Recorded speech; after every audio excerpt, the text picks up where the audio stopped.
Hi friends, John chapter 3 verses 20 and 21 says, "Everyone who does evil hates the light and will not come into the light for fear that their deeds will be exposed. But whoever lives by the truth comes into the light so that it may be seen plainly that what they have done has been done in the sight of God." This passage comes right after the powerful declaration of the gospel in John chapter 3 verses 16 and 17, where Jesus explains his mission, that it is not for condemnation but for salvation, and verses 18 to 19, where he reveals that the verdict of our judgment depends on our choice either to reject the light or accept it. Now in verses 20 and 21, he explains why some are still lost. It is not because light was absent, it is because light was rejected. In verse 20 it starts, "Everyone who does evil hates the light." The word light in John's gospel refers to Christ himself. According to John chapter 1 verse 4 to 5,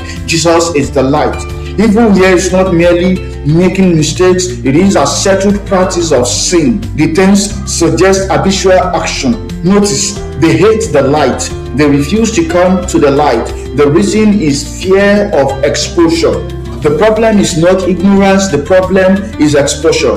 Light reveals, light uncovers, light confronts what darkness tries to hide. Sin loves secrecy. Verse 20 concludes, "For fear that their deeds will be exposed." The word exposed carries the idea of being corrected, rebuked, or shown for what it truly is. This means light does not only reveal, light also demands transformation. Some people do not reject Christ because they lack evidence. They reject him because they love autonomy and they do not want to yield themselves under the control of their maker. Verse 21 says, "But whoever lives by the truth comes into the light." Now we see the contrast. Not whoever knows the truth, not whoever talks about the truth, but whoever does the truth. Truth in John is not abstract, it is relational and moral alignment with God. Coming into the light is voluntary, it is humility, it is surrender. Verse 21 concludes, "That it may be seen plainly that what they have done has been done in the sight of God." This is powerful.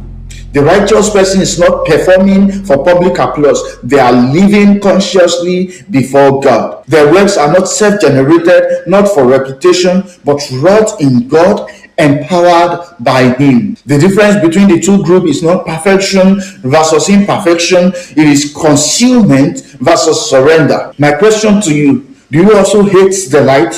Check. It could be because you love evil and you are not ready to surrender to the Lord, your Creator.